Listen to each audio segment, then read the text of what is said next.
It's time for the Creation Frequency Show.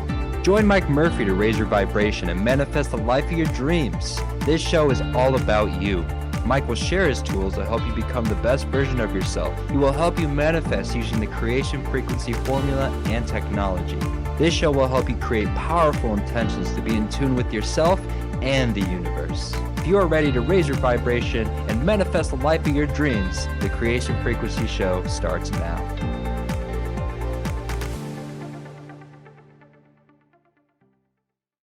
Hey everyone, and welcome back to the Creation Frequency Show. I'm your host, Jacob Keneally, and we're here to dive deep into the world of manifesting and creating a life that you're truly excited for using what we call the Creation Frequency process.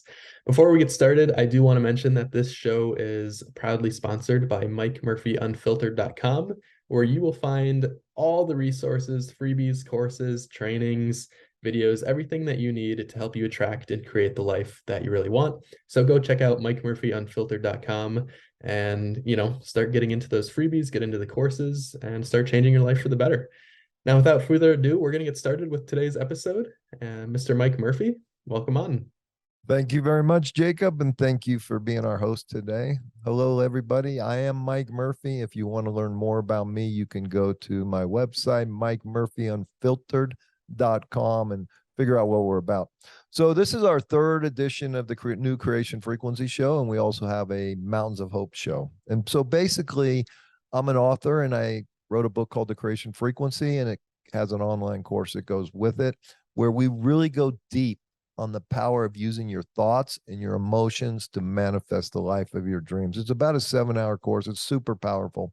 But the other passion project that I have, or two other passion projects that I have, one is called Mountains of Hope. It's our transformational healing retreat center in Medellin, Colombia. So the reason we're doing this podcast, we're here to serve and help those that want to create a better life, create better health, create more wealth, and create abundance of love and joy and compassion and gratitude. And then hopefully, once you become whole and complete and your life is hitting on all 8 cylinders, then you can go out and you can contribute to others. I really believe what the world needs now is for each and every one of us to find someone less fortunate than ourselves and to lift them up, give them a little lift up. And that's how we can make the world so much better. And I don't have to tell you, the world is looking a little crazy right now to me as I look out there. And so we're going to create a new format and a new show starting next week. And the new show is called The Power of Your Voice. And so one of the processes in the Creation Frequency is to use the power of your voice to, one, write, which is another way of using your voice. Writing is another form of using your voice, but write these powerful intentions for what you truly desire in your life, but as it already exists. So there is no time and space between what you really want to be, who you want to become, and what you want to have in your life. We eliminate that and we write a powerful intention as if it already exists, because once you can see it and once you can feel it, it does already exist in the field of infinite possibilities in the unseen world.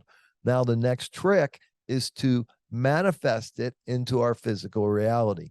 And based on what we're trying to manifest, based on the emotion that we link to it with service to others being a very high emotion, contribution to others being a very high emotion, love, of course, is an amazing high emotion to manifest, then we can bring it into our physical reality sooner. So that's why I want to really get into the power of your voice and how you can manifest a much better life.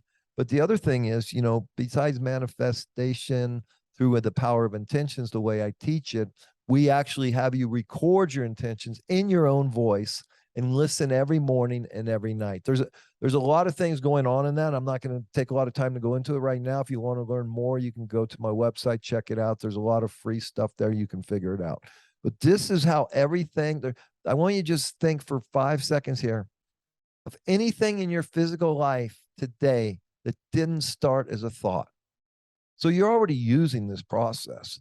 The problem is you're using it without intentionality. So I used to follow a guy way back in the day named Zig Ziglar, and he was the most positive guy. But he'd always teach us, say, listen, you're either a wandering generality or you're a meaningful specific. And so what does it mean? When you're a wandering generality, that means you're all over the map. You know, we talk a lot about ADD today and ADHD, right? If people can't focus, they're all over the map. Bunch of wandering generalities. I think a lot of it has to do is we never take the time to really identify what our calling is, what our purpose is. Why did we take this physical incarnation at this time in this place? Why are we here? What is our purpose? And the happiest people I know are the people that know their purpose.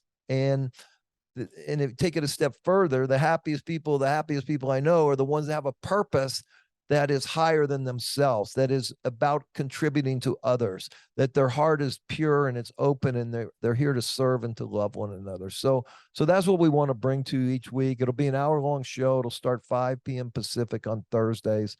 The power of your voice. The other thing is the power of your voice to heal. See, you have to understand, we're made up of 50 trillion individual, living, conscious cells. And if you just understand how all the mechanisms on how a cell works and how it turns on genes, turns off genes, how it's the microcosm of the macrocosm of the body, everything that the body does, an actual cell does.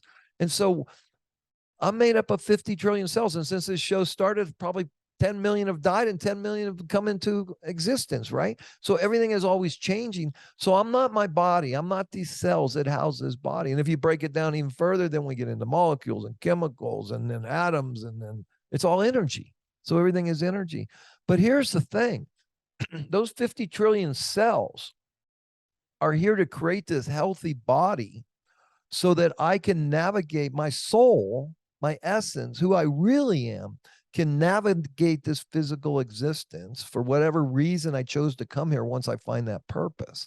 And so they hear everything I think, they hear everything I feel, they hear everything I say. So it's really important that we use the power of our voice to tell these 50 trillion cells what kind of health we want. And I'm going to get into that in a minute because I'm having some health issues right now. So this is forefront in my mind right now, right? So the other thing is the power of your voice to create. And that's what I love about the creation frequency. And I've been doing this since 1982.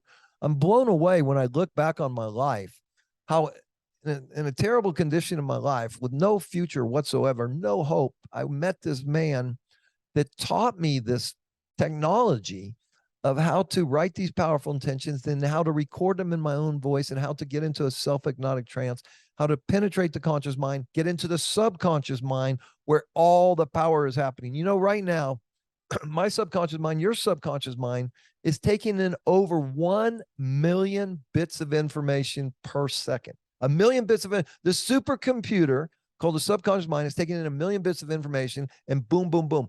Now it takes 40 bits of information. It chooses 40 bits of information to deliver to my conscious mind of what it thinks I want based on what I talk about, what I feel, how I think, how I look about the life. So the supercomputer, the subconscious mind, is going to process these 1 million bits of information and deliver 40 bits of information to my conscious mind based on what it thinks I want. So if I walk around all day, my life sucks, nothing ever goes right, I don't feel good, I have no energy, boom, that subconscious mind is going to just keep reinforcing that. It doesn't judge. In fact, we shouldn't judge. If you really want to be free and you really want to know peace, eliminate judgment. It's okay to observe, but don't judge. And so the supercomputer now delivers. So if I go around, if I have these powerful intentions, okay, so if I have a powerful health intention, how I love how my body is so healthy. I love how my cells produce so much energy. I love how I wake up every morning refreshed. If I constantly am telling my cells of my body and they're picking up this information over time, and the more powerful emotion I can attach to this, because I need this energy to create something very powerful in the world today, then the faster I'm going to get healthier. So let's talk about that. Well, let me talk about first the using the power of your voice to protect. And this is super important. And these are some of the subjects I want to get into more as we go forward. What do I mean? Well, like I said earlier, the world is coming off its hinges right now. You know, if you're American, take a look at what's going on with the banks and the value of assets, and how a lot of people are projecting that the US dollar, which has been the global currency since 1944, is about to be replaced because China and Russia and other countries are saying, hey, man, we don't know if we can trust you guys anymore. We don't know if we can trust the dollar. You know, in 71, Kissinger took us off the gold standard. The US dollar used to be backed by gold. And the problem is, you know, especially France, they say, hey, man, we don't want your dollars. We want your gold. We want your gold. We want your gold, right? And we were running out of gold. So Kissinger went to the Saudis. He said, hey, we need some help. Will you make it so that if anybody wants to buy oil, they have to buy it with US dollars? And they said, okay. So therefore, the gold standard that the US dollar is now became the petrodollar. What did that mean? That means that every country in the world had to buy dollars, buy treasury bills, and hold dollars so they could buy oil. And then we had a trade system that every trade with, I'm in Colombia right now, and if you're in Ecuador and we're going to do a trade, I would send the dollars to New York City, to Citibank. It's called the SWIFT system. And then they would wire to you in Ecuador. Every transaction in the world went through that. So that's why America became so great and so wealthy. Now, there's some people that suggest that maybe we abuse that, okay, like we abuse a lot of things. And it's human nature to abuse those kind of things when you have this kind of power. And what happens? People become greedy. People become lustful. People want more and more and more. And so I think in a lot of ways, the bottom line of what I'm trying to tell you is wake up and pay attention, protect your money, look at other avenues of money. I'm not a financial guidance counselor. I'm not a financial expert or anything like that. But I will tell you this, that I'm starting to realize that anything that's denominated in paper, like dollars, like stocks, like bonds, are a bit fragile right now. And some of the other assets like precious metals, silver and gold in my own possession helps me sleep a little better. So I would invite you to take a look at that. What's going on with the financial markets? What's going on with the banks? Are you protected? That's all. And just open your mind. Just don't take one narrative from over here and one narrative from, no, there's a bunch of narratives around this subject. There's a ton of information on YouTube, a ton of information on Google. There's newsletters. So do a little research because you need to use the power of your voice to protect your finances. The other thing you need to do is protect your health. And there's a lot of narratives around health right now. And you know, you can turn on one TV station and get one narrative and just turn the dial 2 stations over and a complete opposite narrative. So who is telling you the truth? Well, I would suggest to you that maybe both of them have an agenda, and perhaps that agenda doesn't best serve you. So I'm just inviting you to look at everything, look outside the box, turn off the TV, read some books, go to YouTube, go to Google, go to other search engines. Okay. So everything is somewhat censored today. You need to find the least amount of censored information as you can to really create this. So that's where we're headed with this. And I want to just share something. So this morning, so yesterday, I have an issue with my heart, right? And the only issue for me with my heart is it's really affecting my energy. And I'm at a point in my life where I need enormous amount of energy. Not only are we doing this show, not only am I writing another book that's coming out, but I'm building this amazing transformational health retreat center in Medellin, Colombia. And believe me, it's a huge project that's going to reap huge benefits for anybody that's fortunate to attend. And it has a charitable component as well. So we do charge for people to come there, but we give scholarships away. We take a percentage of our profit. We give scholarships for people less fortunate that have a really big need and a really big desire to learn how to heal themselves. And so we bring them here for free. So that's our charitable contribution. So today we're going to talk a little bit about this opiate addiction in the world right now. And it's huge. And so for you guys suffering, or someone in your life is suffering, or someone just suffering, you don't know why, this could be the underlying factor. You know, just to give you an idea, there's 3 million people hooked on opiates in America, 16 million worldwide, 500,000 people hooked on heroin. And our next guest is going to share a little bit about that. And 20% that ever take an opiate become addicted. It's so powerful. I just spent a few days in Florida this past weekend with an amazing guy. Just love this guy. His name is Joe Kelly. And I bought his book. His book is called Badge, Bars to Beyond. So here was a guy, a SWAT team member of his local police department, a canine member, elevated police officer, honored awards and all that stuff, had an injury, became hooked on the opiates to the point where he lost everything, his wife, his kids, his job, and he ended up shooting heroin, and he ended up in prison for 2 years. And when you're a policeman, you don't want to be in prison.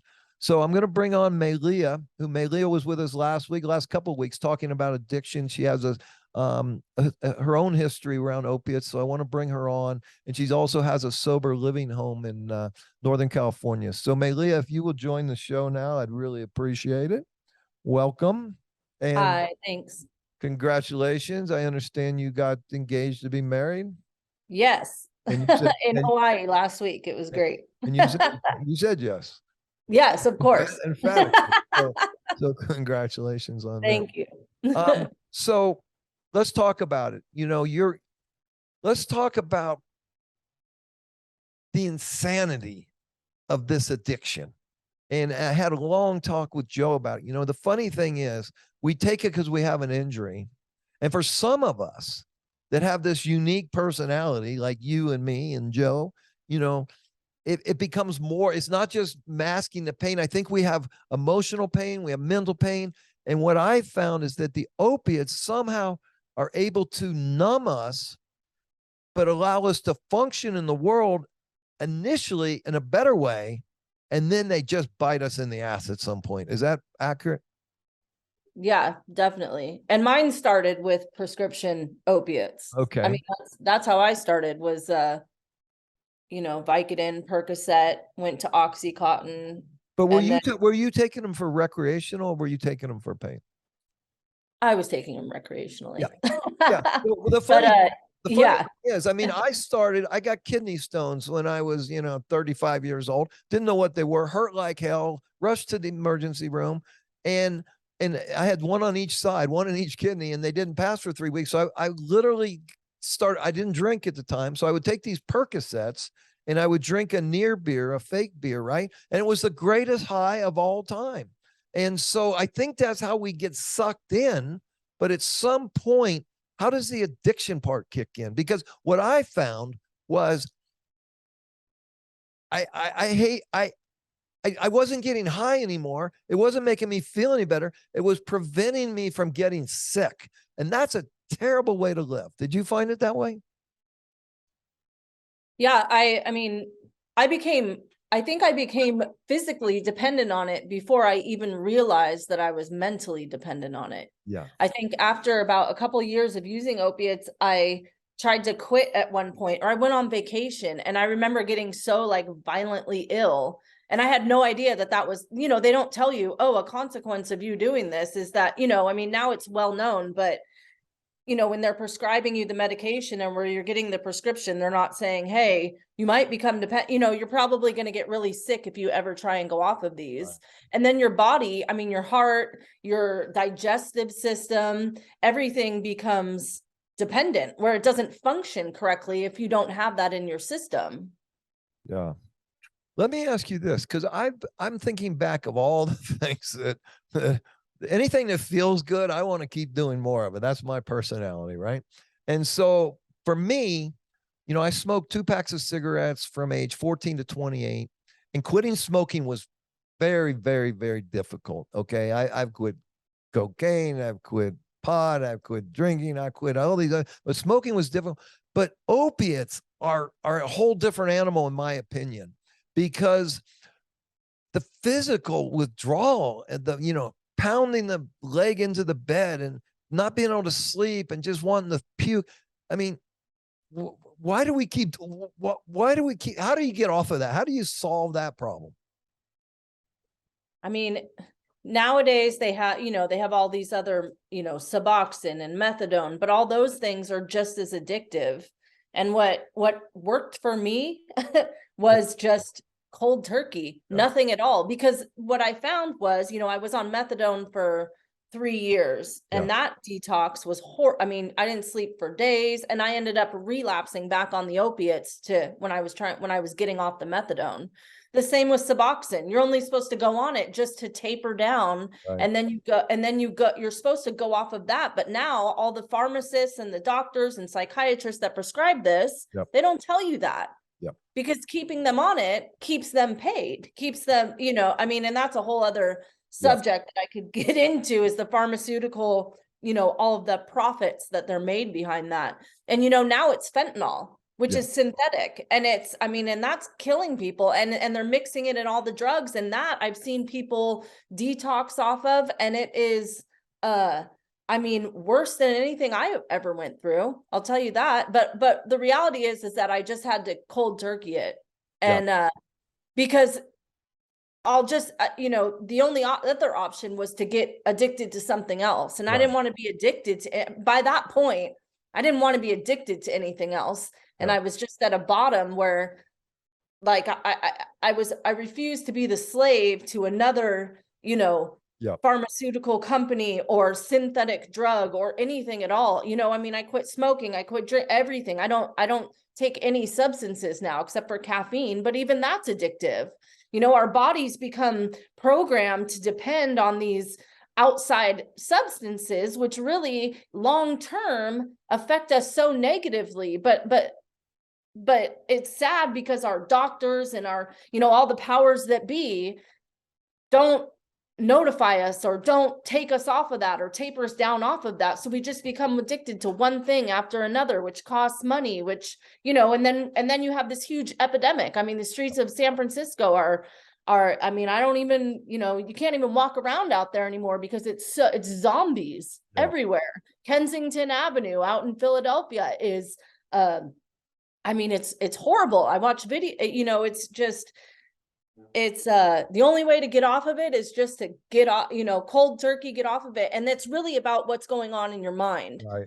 And that's part of what the creation frequency has taught me, is that when I think positively, when I keep those positive thoughts in my mind, when I'm, when I tap into that power outside of myself, that's a positive power, I find the strength to get through anything. Yeah. And that goes along with addiction, you know what I mean? And using the creation frequency to combat that addiction once you've gotten clean off of those substances is so powerful, because it's so easy to slip back into that negative, destructive self-talk that you get backed into a corner you don't feel like you can get out of.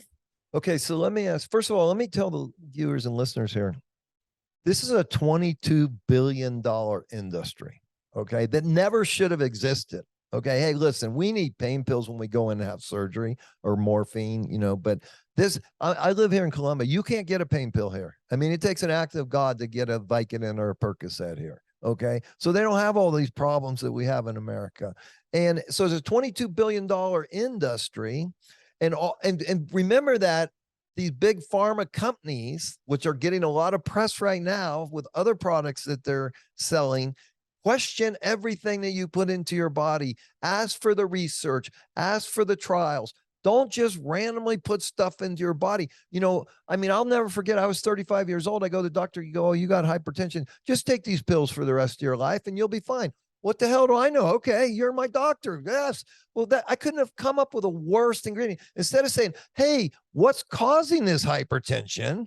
Perhaps you need to get less stress. Perhaps you need to have better nutrition. Perhaps you better sleep better, learn to sleep better. And then you don't have to take these pills for the rest of your life that have 20 different side effects. So let me ask you this, Mei Lia. There's a guy out there right now watching us, and I used to be this guy, and I'm popping 6 to 12 Percocets or whatever I can get my hands on. Okay. And I'm hearing you that cold turkey is a way to go, but every time I try to go cold turkey, I can't. What can I do? How can I get help to cold turkey my way off of this crap if I'm not in jail? And by the way, you did it through jail. Yeah. The guy just met up the weekend did it in jail. Yeah. But for you people that don't want to get thrown in jail to detox off your opiates, what can we give them ideas to help them? You have to be broken, right? That's part of when we become broken, we become willing. But it's really about really feeding your body with natural, healthy foods, like what I'm finding. Mm. When I was in jail, I had to do it because I was locked up for 24 hours out of the day. You know Yeah. what I mean? And I had no ability to leave this little room that I was in. And it was probably the hardest, the worst experience, but like what it came down to was what were the thoughts in my mind. Right.